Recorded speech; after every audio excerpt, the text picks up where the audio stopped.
വിദ്യാർത്ഥികൾക്കും രക്ഷിതാക്കൾക്കും വേറിട്ട ക്ലാസ് അനുഭവം നൽകി സംസ്ഥാന അധ്യാപക അവാർഡ് ജേതാവ് ശ്രീ പ്രമോദ് മാലിയങ്കര ശ്രദ്ധേയനായി. This news brought to you by Kalpaga Weddings, North Parur. കാരുണ്യം ക്ഷേമ സമിതിയുടെ വാർഷിക സമ്മേളനത്തിൽ മുഖ്യാതിഥിയായി എത്തിയ വിദ്യാർത്ഥികൾക്കും രക്ഷിതാക്കൾക്കുമായ ABCDയും സ്റ്റാർട്ട് നൗവും വിഷയമാക്കി ഓരോ ലെറ്ററിലും ഒളിഞ്ഞിരിക്കുന്ന അർത്ഥവത്തായ കാര്യങ്ങൾ ഗൗരവമാർന്ന രീതിയിൽ അവതരിപ്പിച്ചത് എല്ലാവരുടെയും ശ്രദ്ധ പിടിച്ചുപറ്റി. 30 മിനിറ്റ് നേരം മൊത്തം സദസ്യരുടെയും മുഴുവൻ ശ്രദ്ധയും ഈ പ്രഭാഷണത്തിൽ കൊണ്ടുവന്നത് ഏറെ ശ്രദ്ധേയമായി. ഞാൻ സാധാരണ കുട്ടികളോട് പറയാറുള്ളത്, നിങ്ങൾ ആരും ഫസ്റ്റ് വാങ്ങണ്ടെന്നാണ്, നിങ്ങൾ ആരും ബെസ്റ്റ് ആകണ്ടെന്നാണ്, നിങ്ങൾ ഡിഫറൻറ്റ് ആകുക. പ്രിയമുള്ളവരെ, അധ്യാപക ജീവിതത്തിൽ ഞാൻ ഡിഫറൻ്റ് ആയി. അതുകൊണ്ടാണ് സംസ്ഥാന അധ്യാപക അവാർഡ് പോലുള്ള അവാർഡുകൾ എന്നെ തേടിയതെത്തുന്നു ഞാൻ ഇന്നും വിചാരിക്കുകയാണ്. സാധാരണ അധ്യാപകർ പഠിപ്പിക്കുന്ന പോലെയല്ല ഞാൻ പാഠഭാഗങ്ങൾ പഠിപ്പിക്കുന്നത്. ബാക്കിൽ നിന്ന് ആ ചേച്ചി മൊബൈൽ നോക്കിയാണ്, മൊബൈൽ നോക്കിക്കൊണ്ടിരിക്കും, പെട്ടെന്ന് എന്താണ് എളുപ്പം പറഞ്ഞെന്നാണ്. ആരവിടെ എന്താ പരിപാടി എന്ന് ചോദിച്ചാൽ കുട്ടികൾ പിന്നെ അവിടെ അനങ്ങില്ല.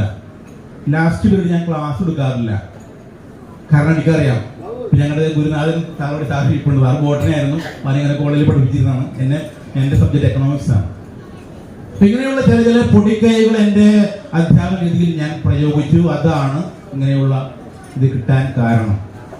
ഞാൻ നേരത്തെ പറഞ്ഞു, ഡിഫറൻ്റ് ആകുക. പല മേഖലകളിൽ, ഏത് മേഖലകളിൽ ഡിഫറൻ്റ് ആകും നിങ്ങൾ, അവിടെ നിങ്ങൾ ശ്രദ്ധിക്കപ്പെടും. രാഷ്ട്രീയത്തായാലും അധ്യാപന ജോലിയിലായാലും നിങ്ങളുടെ ഏത് ജോലിയിലായാലും ശരി, നിങ്ങൾ അവിടെ ഡിഫറൻ്റ് ആയി നോക്കൂ, അവിടെ നിങ്ങൾ ശ്രദ്ധിക്കപ്പെടും. പല ഊരുകൾ വരുമ്പോൾ നിങ്ങൾ കാണാം, സിഗ്നലിൽ ഒരാൾ നിന്ന് കൈയും കാലം കാണിക്കണ്ടോ, നിങ്ങൾ ശ്രദ്ധിക്കപ്പെടും. ഡിഫറൻ്റ് ആണ് അദ്ദേഹം. അതുപോലെ തന്നെയാണ് പ്രിയമുള്ളവരെ, സാധാരണ ഇങ്ങനെയാണ് നമ്മുടെ അധ്യാപക അവാർഡുമായി ബന്ധപ്പെട്ട് ഇങ്ങനെ എനിക്ക് ഒരു ഇന്റർവ്യൂ വന്നപ്പോൾ എന്നോട് അവർ ചോദിച്ചു, സാർ എത്ര തരം അധ്യാപകരുണ്ടെന്ന് ചോദിച്ചു. ഫസ്റ്റ് ക്വസ്റ്റ്യൻ ആണ് ഇന്റർവ്യൂവിലെ, എത്ര തരം അധ്യാപകരുണ്ടെന്നാണ്. അപ്പൊ ഞാൻ പറഞ്ഞു 3 തരം അധ്യാപകർ. 3 തരം അവർ ചോദിച്ചു. 3 തരം അധ്യാപകരുണ്ടെന്ന് ഞാൻ പറഞ്ഞു. അപ്പൊ ഇതെല്ലാമാണ് സാറേ എന്ന് ചോദിച്ചു. അപ്പൊ ഞാൻ പറഞ്ഞു, നല്ല അധ്യാപകർ, ഈ ലോകത്തെ എല്ലാ അധ്യാപകരും നല്ല അധ്യാപകരാണ് സാർ. അവർ അവരുടെ വിഷയം പഠിപ്പിക്കുന്നു, പോകുന്നു.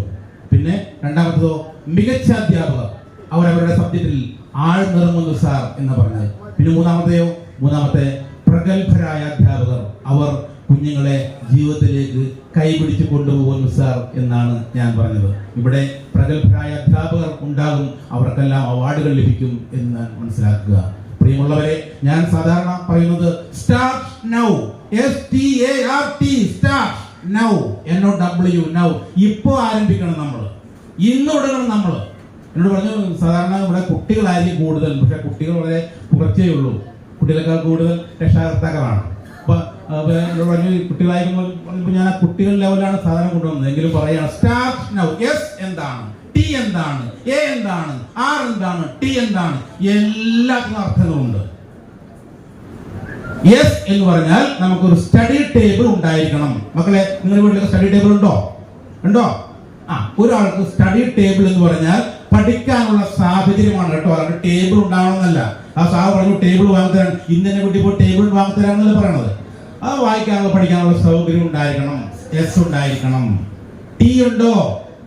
നിങ്ങൾ ടീച്ചർമാരെ പോലെ പഠിക്കുക. ചില വിഷയങ്ങൾ എങ്ങനെയാണ്, ഫിസിക്സ്, കെമിസ്ട്രി, മാത്സ്, നിങ്ങൾ ടീച്ചർമാർ എങ്ങനെയാണ് ക്ലാസ്സിൽ കൈകാര്യം ചെയ്യേണ്ടത്, ആ രീതിയിൽ പഠിക്കുവാൻ ശ്രമിക്കുക. മൂന്നാമത്തെ A ആണ് ഏറ്റവും പ്രധാനപ്പെട്ടത്. അവോയ്ഡ് ഇൻസ്റ്റ അവോയ്ഡയോ, അവോയ്ഡ് യൂട്യൂബ് അവോയ്ഡയോ, അവോയ്ഡ് ഫേസ്ബുക്ക് ചെയ്യോ, അവോയ്ഡ് മൊബൈൽ ഫോൺ. ഓക്കെ ആണോ? ചെയ്ത് തന്നെ. അവോയ്ഡ് മൊബൈൽ ഫോൺ എന്ന് പറഞ്ഞത് പഠിക്കുന്ന സമയത്ത് മാത്രം മക്കളെ, അല്ലാത്ത സമയത്ത് വേണ്ട കേട്ടോ. അവോയ്ഡ് ഉദ്ദേശിച്ചത്.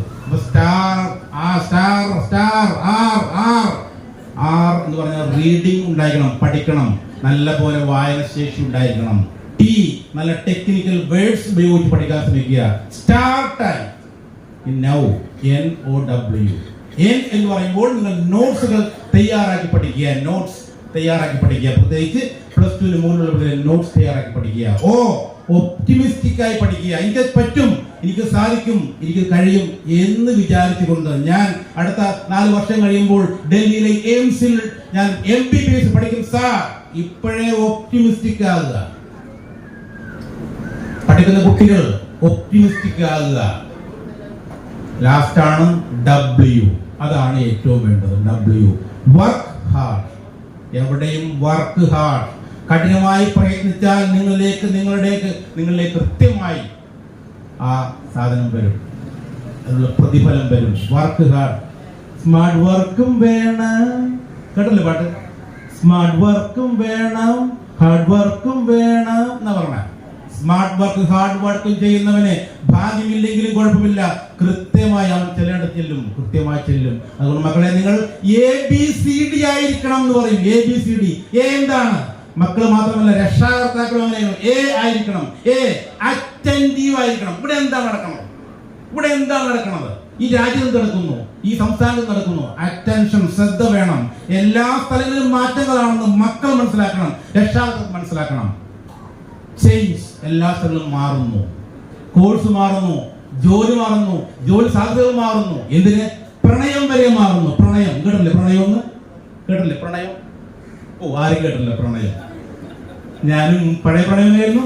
ഞാനും വരട്ടെയോ നിന്റെ കൂടെ. അപ്പൊ ഇത് പറയും നമ്മള്, പാടില്ല നമ്മൾ പാടെ മറന്നൊന്നും ചെയ്തുകൂടാ എന്ന് പറയുന്ന പ്രണയം മാറിയില്ലേ? ഇതെങ്ങനെയാ പ്രണയം? ഞാനും വരട്ടെ എന്നാണ് പ്രണയം. ആടുമേക്കും കാട്ടിനുള്ളിൽ നിന്റെ ജന്മം ഞാനെടുത്തു, എന്റെ ജന്മം നീ എടുത്തു എന്ന് പറയുന്ന പഴയ കാര്യങ്ങൾ മാറുന്നു. വിവാഹം കഴിഞ്ഞ 6 മാസത്തിനുള്ളിൽ ഇഷ്ടമല്ലടാ, എനിക്കിഷ്ടമല്ലടാ എന്ന് പറയുന്ന കാലത്തിൽ ചേഞ്ച്. എവിടെയും ചേഞ്ച് ആണ്, മാറ്റങ്ങളാണ്. കുട്ടികൾ പ്രത്യേകം മനസ്സിലാക്കുക. എന്താണത് മക്കളെ? ഇതെല്ലാം നിങ്ങൾ ഭാവിയിൽ എഴുതേണ്ട എൻട്രൻസ് പരീക്ഷകളാണ്. CLAT, ക്ലാറ്റ്. നിയമം പഠിക്കണമെന്നുണ്ടെങ്കിൽ നിങ്ങൾ ക്ലാറ്റ് എഴുതണം. ഡോക്ടർ ആണോ? നീറ്റ് എഴുതണം. എഞ്ചിനീയർ ആണോ? JEE എഴുതണം.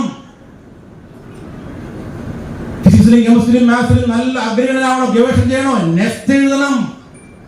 ഇതെല്ലാം മക്കളെ നിങ്ങൾ മനസ്സിലാക്കണം. അതുകൊണ്ട് അറ്റൻറ്റീവ് ആയിരിക്കണം, ശ്രദ്ധിക്കണം. ഇവിടെ എന്താണ് നടക്കുന്നത്? കോഴ്സിൽ ഏതെല്ലാമാണ് ഞാൻ പഠിക്കേണ്ടത്? ഞാൻ ഇപ്പോഴേ തീരുമാനിക്കണം. ഞാൻ 4 വർഷം കഴിയുമ്പോൾ ഇന്ന സ്ഥലത്ത് പഠിക്കും, ഇന്ത്യയിലെ നമ്പർ 1 IIT പോയി ഞാൻ പഠിക്കും സാർ. ഒരു ഉദാഹരണം, എന്റെ മകളെ കൊണ്ട് ഞാൻ JEE പരീക്ഷ എഴുതിക്കാൻ പോയപ്പോൾ ഒരു പയ്യൻ അവിടെ വന്നിരിക്കുകയാണ്. അപ്പൊ ഞാൻ ചോദിച്ചു, മോനെ എന്താണ് നീ രണ്ടാമത് റിപ്പീറ്റ് ആണോ? അപ്പൊ പറഞ്ഞു, സാർ ഞാൻ വീണ്ടും റിപ്പീറ്റ് ആണ്. അപ്പൊ JEE എഴുതാൻ അഡ്വാൻസ് എഴുതാൻ വന്നൊക്കെയാണ്. അപ്പൊ എന്താണ്, കഴിഞ്ഞ വർഷം എനിക്ക് കൃത്യമായി ഇവിടെ മുംബൈ IIT കിട്ടി സാർ, പക്ഷെ എനിക്ക് മദ്രാസ് IIT പഠിക്കണം. എന്നാലോചിച്ച് നോക്കൂ, കുട്ടികൾ അങ്ങനെയാണ്, നേരത്തെ മുൻകൂട്ടി ചിന്തിക്കുന്നു. ഇന്ന സ്ഥലത്ത് എനിക്ക് പഠിക്കണം, തീരുമാനിക്കുന്നു. അവൻ JEE അഡ്വാൻസ് എഴുതുന്നു. ഇപ്പൊ മിക്കവാറും 5 വർഷം കിട്ടിയിട്ടുണ്ടാവും ഞാൻ വിചാരിക്കുന്നു. നമ്മൾ അങ്ങനെയാണ്. ഞാൻ ഈ എക്കണോമിക്സിന് പറഞ്ഞ സൈക്കോളജി പഠിച്ചില്ല. അപ്പോൾ ഒരു ദിവസം ഈ ഒരു 6ാം ക്ലാസ് പഠിക്കുന്ന ഒരു കുട്ടി എന്നെ വന്ന് കാണാൻ വന്നു. സൈക്കോളജി പഠിച്ചിട്ട് കൗൺസിലിംഗിലോട്ട് വന്നതാണ്. അവനും അവൻ്റെ അച്ഛനും അമ്മയും വന്നിരിക്കുന്നു. അപ്പൊ ഞാൻ ചോദിച്ചു, മോനെ വാട്ട് ഈസ് യുവർ അംബിഷൻ? നിന്റെ ആഗ്രഹം എന്താണെന്ന് ചോദിച്ചു. അവൻ പറഞ്ഞു, സാറേ എനിക്ക് ഇന്ത്യയിലെ റിസർവ് ബാങ്ക് ഓഫ് ഇന്ത്യയുടെ ഗവർണർ ആകണമെന്ന്. ഇതൊന്ന് ആലോചിച്ച് നോക്കൂ. 6ാം ക്ലാസ്സിൽ പഠിക്കുന്ന സിദ്ധാർത്ഥൻ എന്ന് പറഞ്ഞ കുട്ടി പറയുകയാണ്, ഇന്ത്യയിലെ റിസർവ് ബാങ്ക് ഓഫ് ഇന്ത്യയുടെ ഗവർണർ ആകണം എനിക്കെന്ന്. കോടിക്കണക്കിന് ആളുകൾ താമസിക്കുന്ന ഇന്ത്യ മഹാരാജ്യത്ത് ഒരേ ഒരു പോസ്റ്റ്, ഒറ്റ പോസ്റ്റ്, റിസർവ് ബാങ്ക് ഓഫ് ഇന്ത്യയുടെ ഗവർണർ. കുട്ടികൾ സ്വപ്നം കണ്ടു തുടങ്ങിയിരിക്കുന്നു. നിങ്ങളോട് ഇരുന്നോട്ടാ മക്കളെ, നമ്മുടെ സ്വപ്നങ്ങൾ കാണണം, വർക്ക് ചെയ്യണം, പണിയെടുക്കണം, കൃത്യമായി സമയം നോക്കണം. ഇന്ത്യൻ പ്രധാനമന്ത്രിക്കും മുഖ്യമന്ത്രിക്കും നിങ്ങൾക്കും ഞങ്ങൾക്കും എല്ലാവർക്കും ഒരു സാധനമാണ് തന്നിരിക്കുന്നത് ദൈവം തുല്യമായി. എന്താണത്? സമയം. 24 hours, 24 മണിക്കൂർ. അത് എങ്ങനെ ഉപയോഗപ്പെടുത്തുന്നു അവരാണ് കൃത്യമായി മുകളിലേക്ക് എത്തുന്നത്. അതുകൊണ്ട് ലക്കും ലിക്കും ഒന്നുമില്ല, ഹാർഡ് വർക്കാണ് വേണ്ടത്. അതുകൊണ്ട് പ്രിയമുള്ള വിദ്യാർത്ഥികളെ, പ്രിയമുള്ള രക്ഷാകർത്താക്കളെ, നമ്മുടെ മക്കളെ കൃത്യമായി പോസിറ്റീവ് എനർജി കൊടുത്ത് പഠിപ്പിക്കുക. കൃത്യമായി പോസിറ്റീവ് എനർജി കൊടുത്ത് പഠിപ്പിക്കുക. സാധാരണ നമുക്കറിയാം, രാവിലെ തന്നെ കുട്ടികളെ എഴുന്നേൽപ്പിക്കുമ്പോൾ രാവിലെ കുട്ടി എഴുന്നേൽക്കുമ്പോൾ താമസിക്കും, ചിലപ്പോൾ നല്ല തണുപ്പൊക്കെയാണല്ലോ. ഇപ്പം ജനുവരി മാസം നല്ല തണുപ്പ് മഞ്ഞൊക്കെയാണ്. അപ്പോൾ രാവിലെ തന്നെ എന്ത് ചെയ്യും? ഇവിടെ മോനെ എഴുന്നേക്കടാ, ഇവിടെ മോനെ എഴുന്നേക്കടാ എന്ന് പറയും അല്ലേ? അങ്ങനെയാണ് പറയണത് അമ്മ. അപ്പോൾ എന്തൊരു കുട്ടി എന്ന് പറയും, നിങ്ങൾക്ക് കുറച്ചേരം കൊടുക്കട്ടെ പറഞ്ഞാൽ പുറത്തിനാണ് പിന്നെയും പോകല്ലേ. അപ്പോൾ ഒരു ഒറ്റ വിളിയിട്ട് ആ കുട്ടി ചാടി എഴുതും പണ്ടറങ്ങാനായിട്ട്. ഈ കുട്ടി പോവുകയാണ്, അവിടെ സ്കൂളിലേക്ക് പോവുകയാണ്. അവിടെ ചെല്ലുമ്പോൾ ലേറ്റായി. അപ്പോൾ എന്താണ് ക്ലാസ്സിൽ എന്ന് പറയും, ഡി മാറി നിൽക്കടി. ആ ഡാ ഡേ ഡി ഡു ആണ് അന്ന് ഫുൾ ടൈം ആ കൊച്ചിനെ ആകുന്നത്. ആ കൊച്ചി വലുത് പഠിക്ക് വന്നു.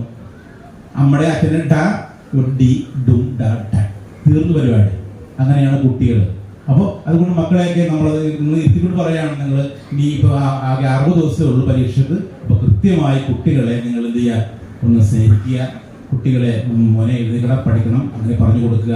ഒരു 3 മാസങ്ങളിൽ നിങ്ങളൊക്കെ അടുത്ത വർഷങ്ങളിലൊക്കെ നിങ്ങൾ ഇവിടെ പഠിക്കേണ്ടവരാണ്.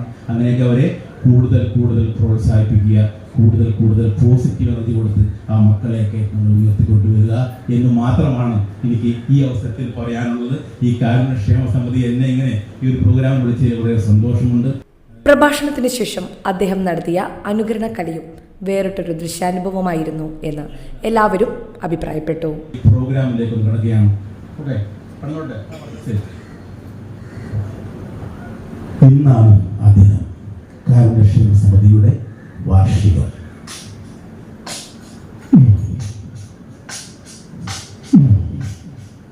നോക്കൂ, എല്ലാ വിശിഷ്ട വ്യക്തികളും കാറിനും 2 വീലറിലേക്കായിട്ട് പാഞ്ഞു വരുന്നു. എല്ലാവരും ഇവിടെ വന്നു. അതാവും ഒരു വിശിഷ്ട വ്യക്തി കടന്നു വരുന്നു.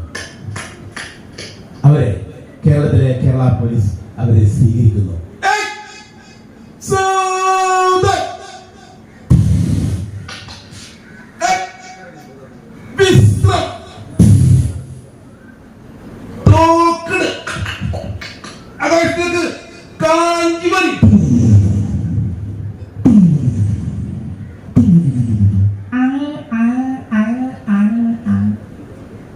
കൈയടി, പറഞ്ഞ് കൈയടിക്കണം മക്കളെ. നിങ്ങൾ ആരെങ്കിലും ഓരോ കൈയടിക്കുമ്പോഴും 1 സെക്കൻഡ് നിങ്ങളുടെ പ്രായം കുറയും, മനസ്സിലായ? അപ്പൊ ഞാനടിച്ചോളണം കേട്ടോ.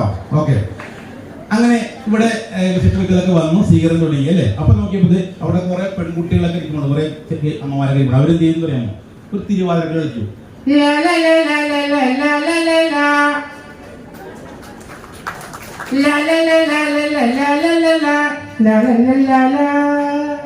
ഇത് കണ്ട് എല്ലാവർക്കും കുളിര് കോരി. പിന്നീട് കൊടുത്ത ചേട്ടന്മാര് കുറച്ചു പേരുണ്ടല്ലോ, അവരെല്ലാവരും ഡപ്പാങ്കൂത്തായിരുന്നു.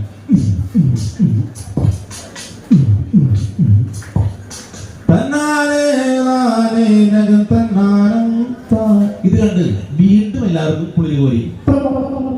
ഈ കുളിരിന് ഇങ്ങനെ ശബ്ദം ഇപ്പോഴാണ് അറിയണമെന്ന്. ഒരു ഞാനൊരു പ്രോഗ്രാം പോയപ്പോൾ വല്യമ്മയോടെന്ന് പറഞ്ഞേ, മോനെ കുളിരിന് ഇങ്ങനെ ശബ്ദമല്ലേ എന്ന്. പിന്നീട് മലയാള സിനിമാ താരങ്ങളുടെ ശബ്ദങ്ങളാണ് കേട്ടോ. അവിടെയും ഞാൻ വ്യത്യസ്തനാകുകയാണ് പ്രിയമുള്ളവരെ. സിനിമാ താരം ശബ്ദങ്ങൾ എടുക്കുന്നില്ല, അതിന് പകരം ഈ സിനിമാ താരങ്ങളുടെ രാഷ്ട്രീയക്കാരുടെ വീടുകളിൽ ഓരോ പട്ടികളെ വളർത്തിയാൽ ഈ പട്ടികൾ എങ്ങനെ കുരക്കൊന്ന് നോക്കാം. ഓക്കെ, അപ്പൊ സിനിമാ താരങ്ങളുടെ ശബ്ദങ്ങളാണ് ഈ പട്ടി കുറക്കണം കേട്ടോ. കറക്റ്റ് ആണെങ്കിൽ കൈയിരുന്നോട്ടോ, ഇല്ലെങ്കിൽ കൈയിരുന്നോട്ടോ. ഓക്കെ, ആദ്യമായിട്ട് നെടുമുടി വേണുവിന്റെ വീട്ടിലെ പട്ടി കുരയ്ക്കാണ്. നെടുമുടി വേണു നമുക്കറിയാലോ, ഭയ്യ. അതെ, നെടുമുടി വേണുവിന്റെ വീട്ടിലെ പട്ടി.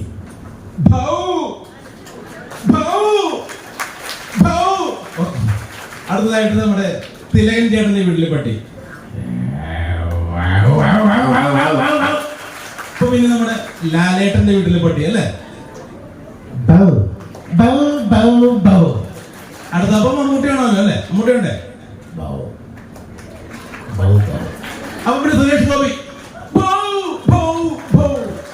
ഇങ്ങനെ ആരുടെയും വീട്ടിലെയും പട്ടി കുരക്കാം, പിന്നെ ആട് കരയാം. ആട് മണിക്കരണ്ടാവും. ചേട്ടന്റെ പേരെന്താണ്? ഹർഷൻ ചേട്ടന്റെ വീട്ടിലെ ആട് കരയുന്നു. ഇങ്ങനെ ആരുടെ വീട്ടിലെയും ആടോ കൊട്ടേക്കറിയോ ഇതൊക്കെ നമുക്ക് ചെയ്യണുള്ളൂ. അപ്പൊ ഏതായാലും പോരെ, മതിയില്ലേ? ലാസ്റ്റിലായിട്ട് നമുക്ക് കാണിച്ച് നിർത്തിയാ കേട്ടോ.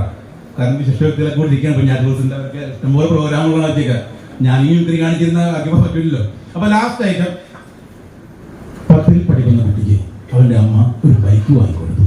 ഫുൾ A+ ആണ് കിട്ടിയത്. അപ്പൊ അമ്മ ഒരു ബൈക്ക് വാങ്ങിക്കൊടുത്തു. നോക്കൂ അമ്മേ, ഞാൻ പോട്ടെ മോനെ, സൂക്ഷിച്ചു പോണേ.